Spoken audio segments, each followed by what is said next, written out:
Quran. MashaAllah. You don't get any award for that. Simple question. Simple answer. No one will disagree. He may not be a practicing Muslim, but if you ask any Muslim, which is the best book in Islam, the most authentic book, the best source for knowledge in Islam, the answer is Quran. MashaAllah. But nothing great. The second question. Which is the next source of knowledge after the Quran? Hadith.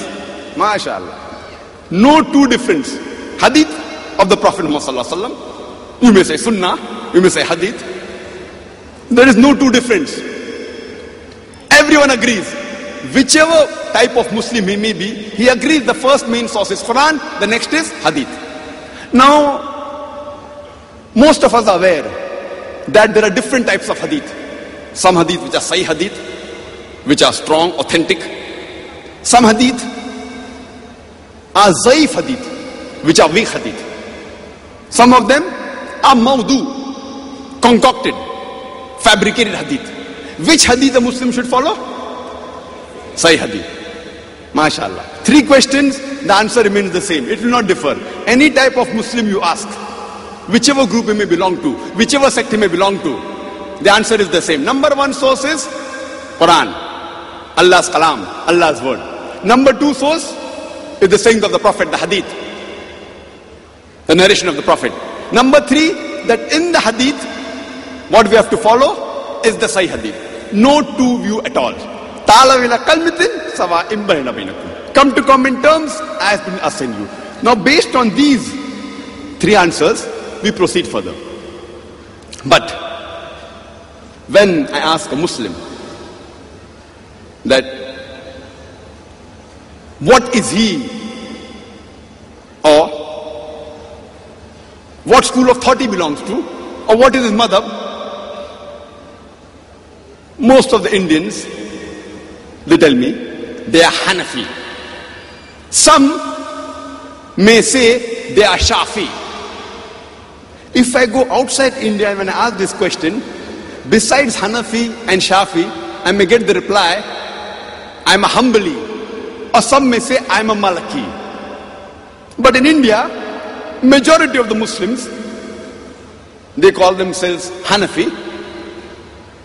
Some even call themselves Shafi. There are others, but these 2 are the major groups. I ask the next question. Brother, why are you a Hanafi? Why are you not a Shafi? So the common reply I get is, because my parents were Hanafi. My father was Hanafi, my mother was Hanafi, so I am a Hanafi. So then I ask him a question, what if your father was a Shafi? So he tells me, brother Zakir, if my father was a Shafi, even I would have been a Shafi. Answer is simple. I said, very good. Till here it is simple. What if your parents were non-Muslims?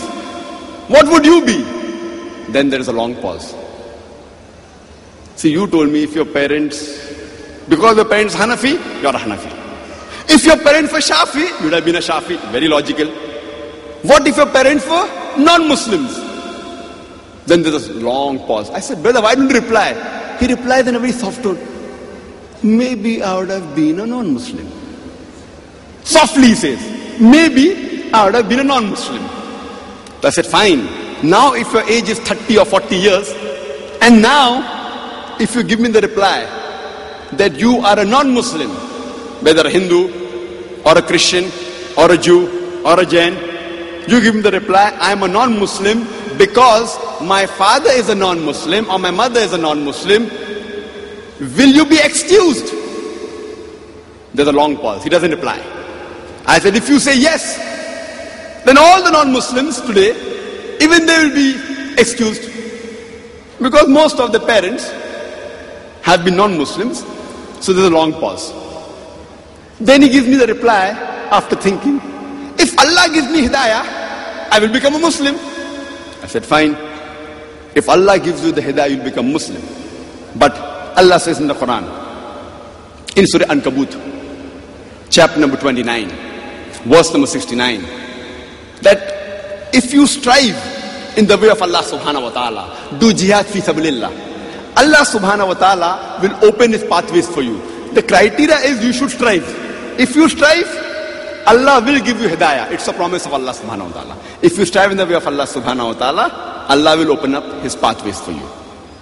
So the criteria is that if you strive, Allah will open up the pathways. Like yesterday we saw, and in the past few days, we saw many non-Muslims coming and telling that, I've been born in a non-Muslim family, what's my fault? And I told him, and many of you were there yesterday, and I proved to him that, fine, if you accept Islam now, all your past sins will be forgiven. So yet, you have a chance, and many non-Muslims have accepted Islam. So the criteria is that you should strive. So when you tell the non-Muslims that they should strive in order to find the haqq, if a non-Muslim comes and tells you that why are you a Muslim, and you give the reply, because my fathers are Muslim, so he will tell you, have you strived? Have you tried and found the truth? So it becomes your duty even to study about Islam. Read the Quran and the Hadith. Compulsory.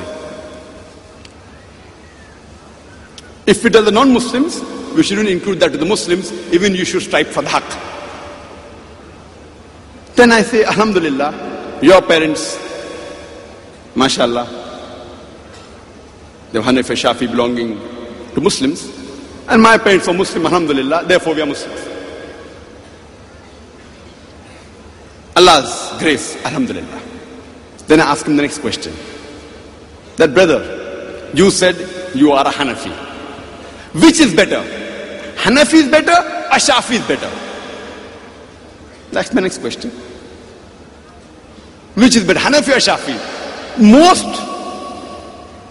of these group of Muslims, they will give the reply, kya charo musalle barhaq hai. All the four schools of thought are on the truth. That is a common reply. That all the four schools of thought, Hanafi, Malaki, Shafi, Hanbali, all of these four schools of thought, they are barhaq, they are correct. Some will say Hanafi is right, some will say Shafi is right, but the majority will say charo musalle barhaq hai, all the four schools of thought are correct. Then I ask another simple question. Now these questions are known to everyone, it's not a difficult question. Then I ask the next question. Brother, in your musalla, in your maslak, in your madhab, in the Hanafi musalla, if a man is in wudu, and if accidentally he touches a woman, or a woman touches him, does he go outside the state of wudu, or is he yet in the state of wudu? In Urdu we say wudu tootti hai kya nahi? Does the wudu break or not? In English we will say, is he yet in the state of wudu or outside the state of wudu? So the Hanafi will reply that in the Hanafi madhab, the wudu does not break. I said, fine. Let's go to the next question. In the Shafi madhab, in the Shafi musalla, if a man accidentally touches a woman, or a woman accidentally touches a man who is in a state of wudu, is he yet in the state of wudu or outside the state of wudu? Uski wudu tootti hai kya nahi? Does his wudu break or not? The reply will be, MashaAllah. All of you know it. Simple question, simple answer. The wudu breaks. It's nothing difficult. All these questions so far are simple. In the Shafi musalla, the Shafi madhab, the wudu breaks. My next question, again very simple. I ask the question, dear brother, can both be simultaneously correct? That one Muslim's wudu breaks when it accidentally touches a woman, and the other Muslim's wudu doesn't break.